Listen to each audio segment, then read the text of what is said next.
Officer tells about discovery of body of girl in basement. Atlanta Constitution, July 30th, 1913. Sergeant L.S. Dobbs, one of the policemen who answered Lee's call to the factory, was put on the stand after Lee was dismissed.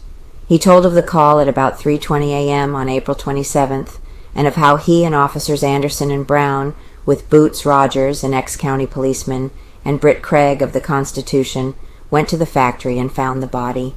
The officer declared, among other things, that Lee was not frightened or trembling when they got there, that they had difficulty in telling at first whether the girl was white or black, and that Lee had interrupted his reading of the note when he reached the word night by saying, "Boss, that's me."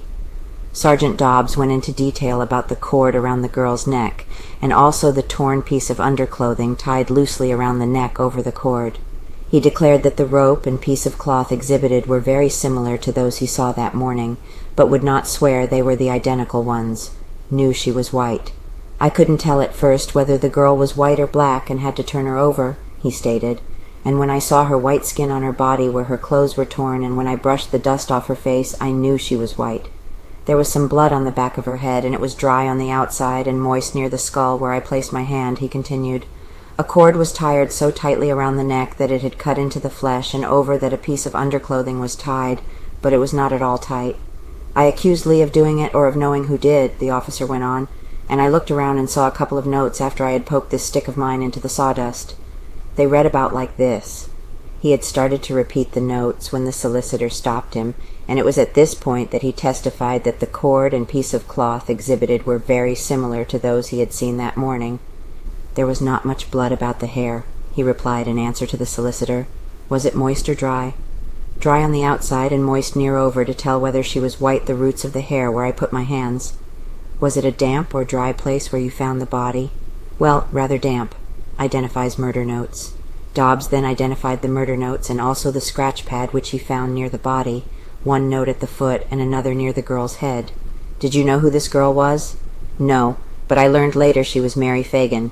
He then was made to go into detail about the position of the body and of how he poked around in the sawdust with his cane in search of some evidence. Then the officer told of sending Lee to jail and declared that Lee was not excited but was cool.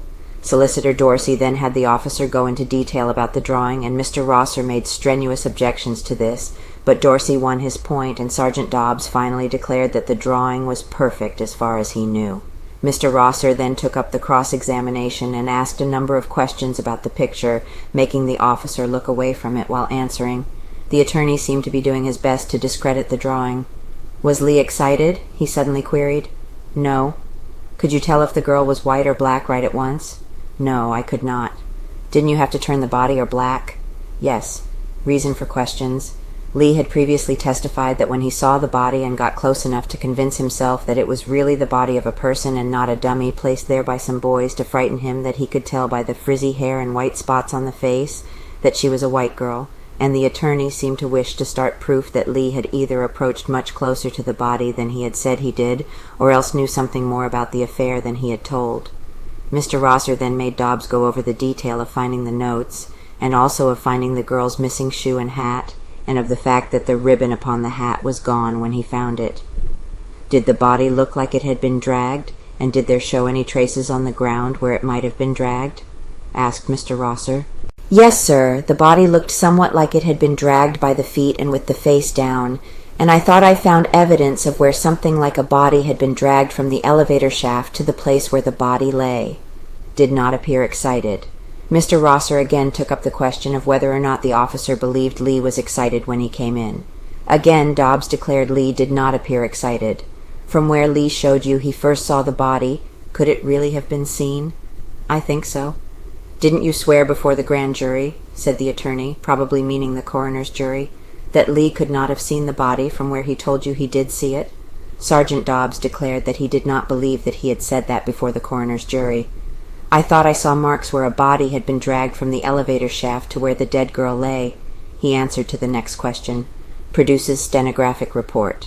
Here Mr. Rosser again produced the stenographic report of the coroner's hearing, and declared that according to it the officer had declared that he did not see the marks of where a body had been dragged began directly in front of the shaft.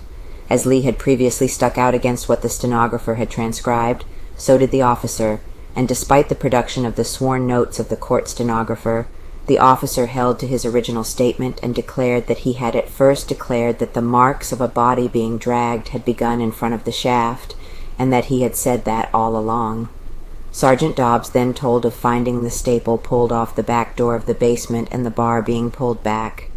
He was again made to go into detail in regard to reading the notes to the night watchman, and swore that Lee had interrupted with, "That's me, boss," when he reached word night in reading the note. After he had gone into more detail about the girls' clothes and the torn or cut condition in which they were found, court adjourned until 2 o'clock.